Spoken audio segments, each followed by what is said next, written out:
it is a distinct possibility that they're also going to win the House, in which case you'll have a complete red landslide. You'll have Donald Trump in the presidency, you'll have a Republican Senate and a Republican House. And if that happens, he will be unfettered. He'll be able to get through his whatever his legislative program. And frankly, we don't know much yet about beyond a few big headlines. Let's speak now to Emma Tucker, who is the editor-in-chief of the Wall Street Journal, one of the biggest national newspapers in the United States. She's just come out of that overnight editorial meeting. She's incredibly busy. It's an amazing story in America that's unfolding.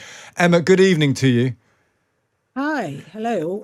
Good evening, good morning. God knows what it is. But we do know, do we not, that Donald Trump is president? Yeah, I think we can safely say. I mean, technically, AP hasn't called it. Fox has called it. And look, yes, he's doing better. He's doing better than he did in 2016. And there'll be all sorts of inquests about that. What if you had to give us a couple of top lines that you'll be talking about in the journal over the next few hours? What's the top line out of this? How has Donald Trump done this? Okay, well, I think obviously there are going to be huge postmortems. I think number one issue that the Wall Street Journal is going to be looking at is the role that the economy played in this election. So on paper, the American economy is doing phenomenally well. You know, European countries would die to have the growth rates that are over here. Unemployment's very low and inflation's coming down.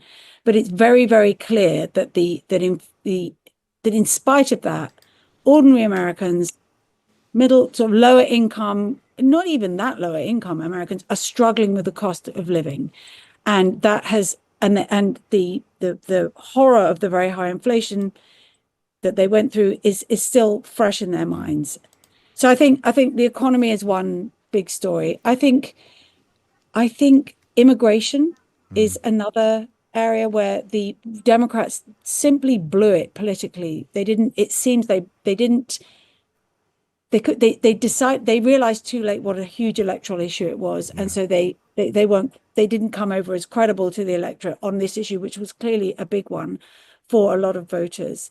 And then I think they possibly over relied on the fact that they thought anger around Roe v. Wade and abortion would turn out women for them. It clearly was a factor for the electorate, a big and important one, but not as big and important as the economy and immigration, and therefore didn't sort of drive women out in the numbers that might have tipped it for that. A lot of the polls beforehand were saying might tip it for her. Do you think that ultimately the Democrat Party is now seen as the establishment, and if you have any dissatisfaction with the country, and if you view the establishment negatively, you're not going to vote for them, and at some point they're going to have to recognize that?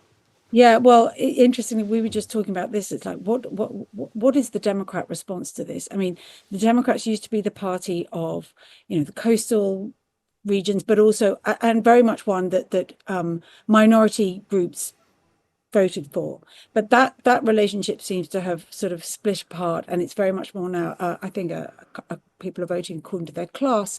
And there've been all sorts of shifts. I mean, I wrote one down because I thought it was interesting.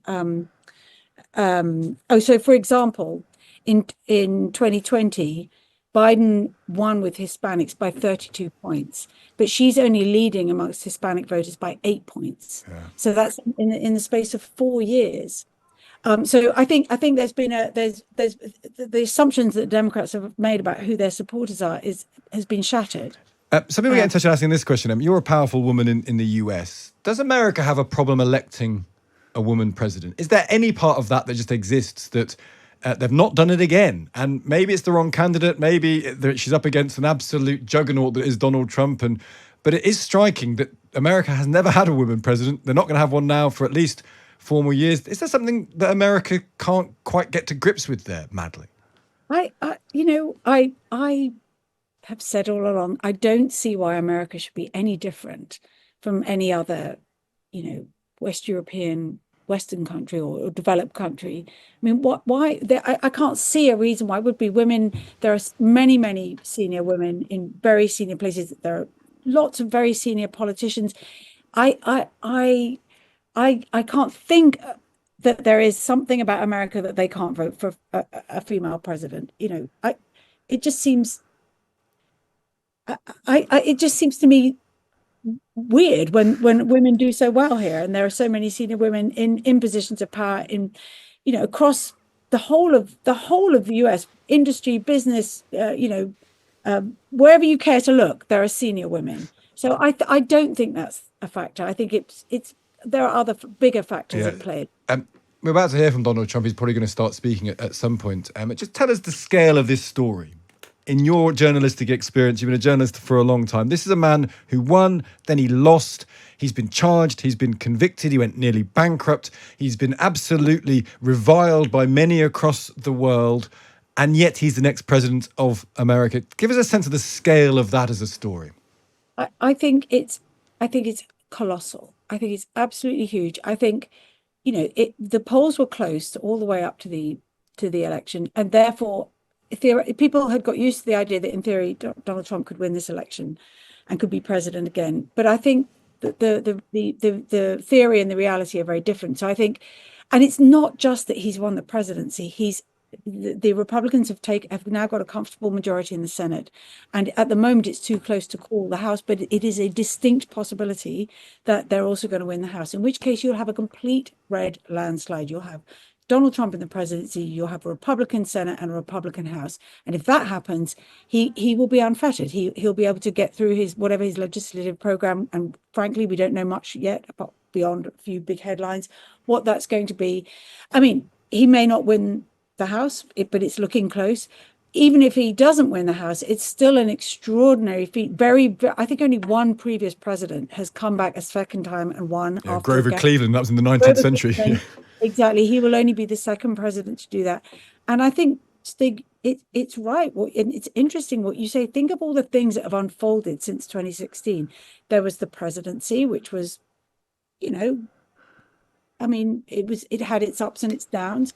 There was COVID. Then there's been the January the 6th, business. And then there was also all the court cases against him. When you think of it, is like an upending of politics as we know it, really.